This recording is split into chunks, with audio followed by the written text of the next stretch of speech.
Baik, Assalamualaikum warahmatullahi wabarakatuh. Perkenalkan, nama saya Muhammad Ali Fandi, ini Universitas 2024 dari Prodi Teknologi Informasi, angkatan 2021 dari kelas BBUB.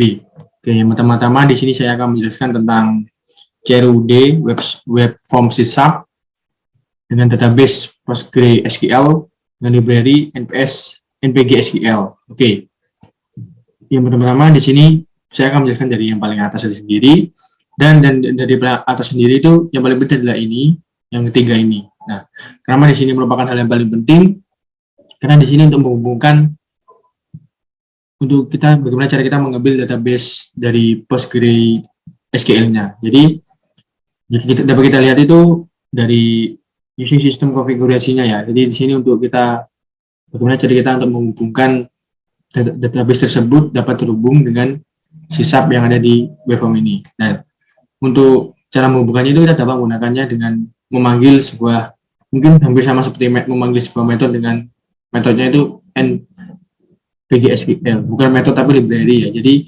NPG-SQL ini merupakan suatu package yang membuat kita dapat menghubungkan PostgreSQL itu dipakai di web form. Nah, untuk cara memakai NPG-SQL ini kita harus mendownloadnya menginstalnya terlebih dahulu di web form ini. Dan caranya itu kalian bisa carinya ya, oke?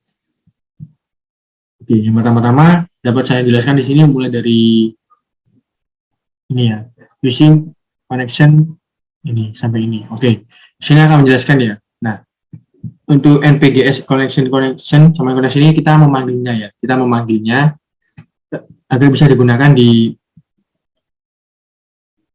kelas, bukan kelas, di atribut ya ini, di atribut di metode btn insertion click. Nah, di metode btn insertion click ini kita memanggil dengan namanya npg SQL connection. Jadi kita panggil ini dengan mengisi parameternya itu adalah sebuah config dari database yang akan kita pakai di pgadmin ini. Jadi kita mengisi terlebih dahulu. Kemudian tentu saja kita menggunakan connection open agar kita bisa menggunakan koneksinya atau koneksi itu terbuka. Terus kemudian kita memanggil mpgs command ini dengan cmd ya. Jadi kita memanggil mpgsql ini, kita panggil dengan menggantinya dengan nama cmd, kemudian kita menggunakan connection. Nah, untuk connection di sini kita di sini memberikan sebuah penekanan ya pada cmd connection ini. Kita melakukan sebuah perintah bahwa dia itu lebih ditekankan pada connection.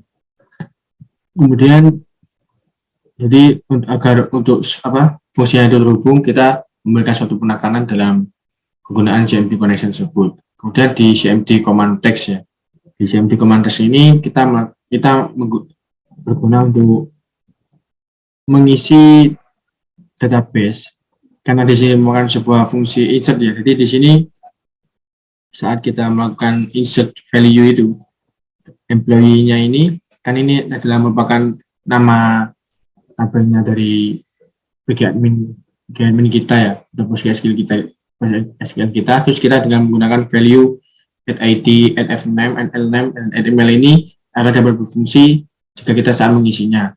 Kemudian di cmd command tab ini sama dengan command tab ini, titik teks ini kita di sini dijelaskan bahwa tipe yang digunakan adalah sebuah teks. Nah, karena ini merupakan sebuah insert, jadi di sini kita menggunakan fungsi cmd titik parameter add, bukan add ya, add. Nah, add di sini kita berfungsi untuk menambahkan apa yang akan kita inputkan saat kita menggunakan di web form tersebut. Jadi ketika kita menginputkannya di cmd parameter 4 ini, maka akan diisikan dengan inputan dari, bukan inputan tapi hasil dari id tersebut yang ada dalam database. Nah, kemudian untuk cmd execute non query ini berfungsi untuk kita mengeksekusi query toolnya. Untuk sudah dieksekusinya, maka dapat terjadi di sini connection close untuk menutup sebuah koneksinya. Nah, untuk txt IMP maltext di sini adalah untuk menekankan bahwa setelah kita menutup koneksi tersebut, maka yang ada di dalam kolomnya itu akan kosong. Terus untuk LBLS message test ini adalah berfungsi untuk agar setelah kita menggunakan fungsinya dan berhasil, fungsi BTN insertion click ini, maka akan muncul sebuah tulisan data has been saved. Kemudian di sini ada BTN select click ya. Untuk percobaannya mungkin dapat kita coba nanti saja semuanya ya. Di sini juga sama, kita memanggil terlebih dahulu NPG SQL connection-nya dan juga config-nya agar kita bisa menjalankan programnya.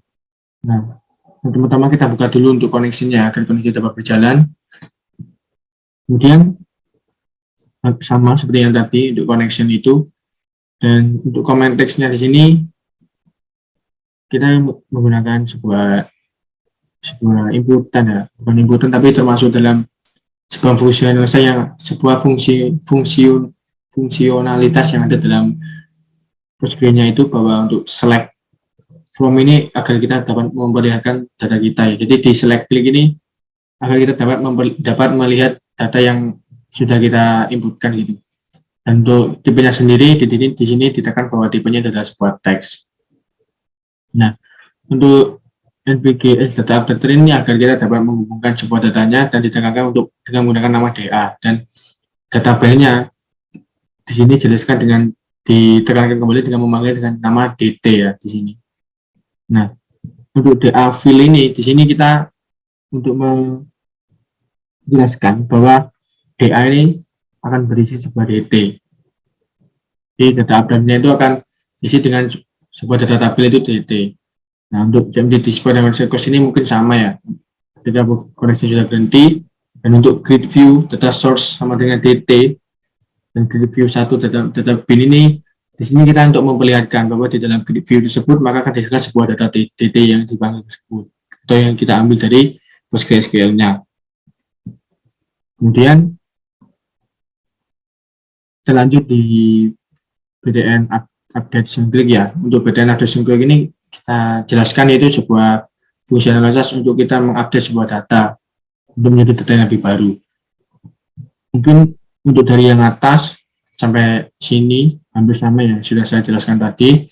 Dan untuk comment text-nya itu ya, atau perintahnya itu kita menggunakan update employee set first name ya. Jadi di sini difungsionalisasikan bahwa yang kita set dan kita ganti itu dan yang mana, kemudian untuk where itu kita menentukan ID mana yang akan kita ganti.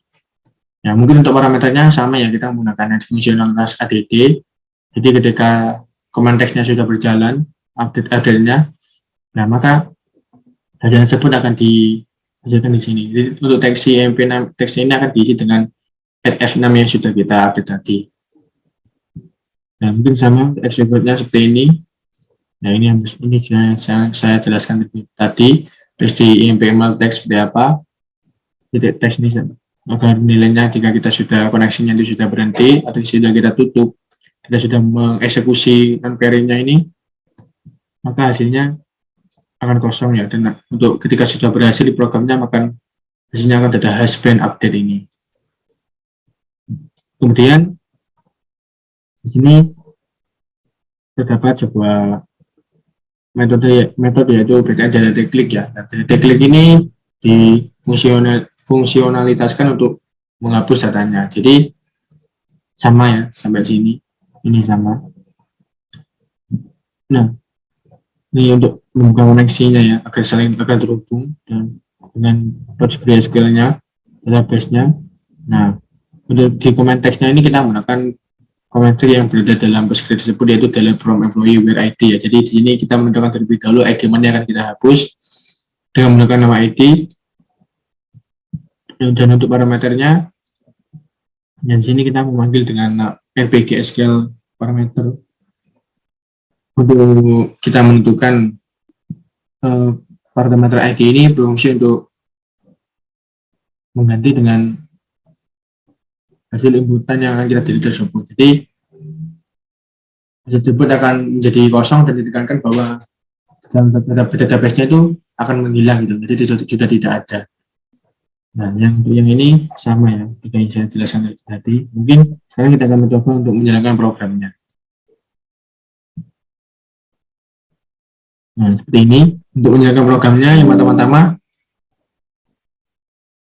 tentunya mungkin kita dapat select all data ya, untuk melihat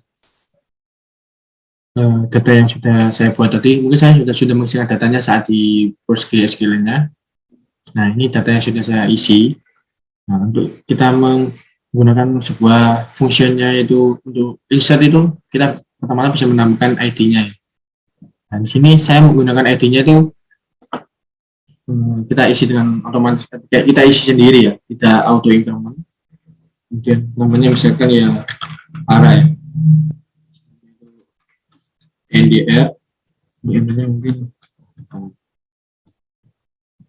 Nah, saat kita insert ini, nah ketika data has been saved ini sudah keluar ya, maka data tersebut sudah berfungsi. Jadi bisa dikatakan bahwa ketika data itu berfungsi, maka data has been ini akan keluar. Jadi jika data has been saved ini tidak keluar, maka data tersebut akan tidak berfungsi atau tidak bisa berjalan di programnya. Nah, untuk mengeceknya apakah program itu sudah ditambahkan di database, kita menggunakan serial all data ini. Nah, serial all data ini kita gunakan. Nah, jika serial all data ini sudah kita tekan dan akan muncul sebuah database baru, maka database kita sudah berfungsi dengan baik. Nah, sekarang kita akan menjelaskan tentang fitur update ya. Nah, fitur update sendiri sama ya, kita menggunakan ID-nya. Mungkin teman-teman kita dapat mengganti ID-nya ya. Misalkan kita mengganti ID 1 dengan nama Alifandi. Terus employee last name-nya itu ya adalah Alifandi Gans. Kita pakai Gans S-nya 2 dan emailnya kita pakai Alifandi. Pakai ini saja mungkin ya. Nah, kita update. Nah, ini juga sudah berfungsi ya. Jadi programnya sudah berhasil dijalankan. Kemudian kita lakukan check out data. Nah, maka data baru akan berganti di sini ya. Jadi Alifandi ini sudah terganti namanya. Nah, sekarang kita akan terakhir untuk menjelaskan tentang fitur delete ini. Nah, untuk fitur delete ini kita hanya memasukkan ID-nya ya. Jadi seperti yang ada di sini tadi, delete. Nah, untuk penjelasan dengan new NPSQL parameter ID convert sini dijelaskan bahwa ketika ID tersebut sudah ditekankan dan di sini ID sudah dipilih, nah ID yang parameter ini kan ini parameter untuk mengganti ID-nya ya. Nah, dengan adanya NPSQL ini dia diisi dengan hilang atau dihapus gitu. Jadi intinya itu fungsi parameter ID ini kita mempunyai bahwa ID tersebut dihilangkan atau ditimpa dengan kosongan sebuah data. Jadi ketika kita menekankan yang dua ya, ID 2 kita delete. Nah, ini sudah berfungsi, kita lihat sudah terhapus. Mungkin dari saya hanya itu saja yang bisa saya jelaskan. Jika ada kesalahan saya mohon maaf. Wassalamualaikum warahmatullahi wabarakatuh.